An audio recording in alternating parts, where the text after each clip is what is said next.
અમરેલી જિલ્લામાં મોટાભાગના ખેડૂતોએ આ વર્ષે મગફળી, કપાસ તેમજ અન્ય જણસનું વાવેતર કર્યું હતું અને મોટાભાગના ખેડૂતોએ સારી આવક પણ મેળવી હતી. શીંગ મઠડીનો ભાવ 1100 રૂપિયાથી 1310 રૂપિયા સુધી નોંધાયો હતો. તો સાથે જ શીંગ મોટીનો ભાવ 1100 રૂપિયાથી 1416 રૂપિયા સુધી નોંધાયો હતો. તલ સફેદનો ભાવ 2200 રૂપિયાથી 3360 રૂપિયા સુધી નોંધાયો હતો. તલ કાળાનો ભાવ 2005 રૂપિયાથી 3180 રૂપિયા સુધી નોંધાયો હતો અને તલ કાશ્મીરીનો ભાવ 2700 રૂપિયાથી 3895 રૂપિયા સુધી નોંધાયો હતો. બાજરાનો ભાવ 510 રૂપિયા સુધી નોંધાયો હતો. જુવારનો ભાવ આજે 1072 રૂપિયા નોંધાયો હતો. ઘઉં ટુકડાનો ભાવ 440 રૂપિયાથી 600 રૂપિયા સુધી નોંધાયો હતો.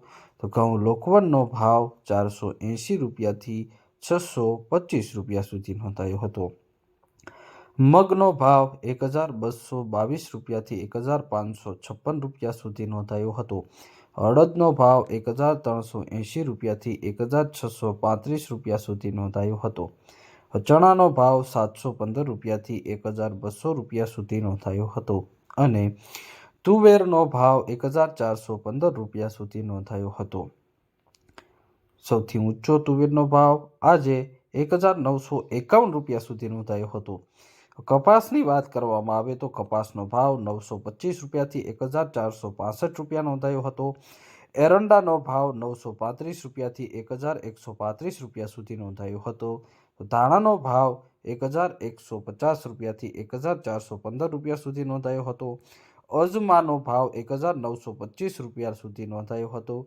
તો સોયાબીનના ભાવની વાત કરવામાં આવે તો આજે અમરેલી માર્કેટિંગ યાર્ડમાં સોયાબીનની આવકમાં પણ વધારો નોંધાયો હતો. આજે 152 ક્વિન્ટલની આવક અમરેલી માર્કેટિંગ યાર્ડમાં નોંધાઈ હતી. સોયાબીનનો ભાવ 831 રૂપિયાથી 944 રૂપિયા સુધી નોંધાયો હતો. તો મરચા લાંબાનો ભાવ 1300 રૂપિયાથી 3770 રૂપિયા સુધી આજે અમરેલી માર્કેટિંગ યાર્ડમાં નોંધાયો હતો.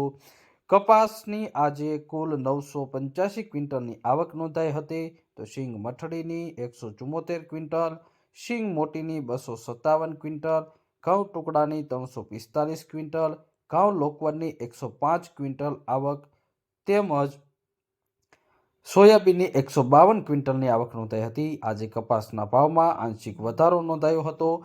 કપાસનો ભાવ 925 રૂપિયાથી 1465 રૂપિયા સુધી નોંધાયો હતો.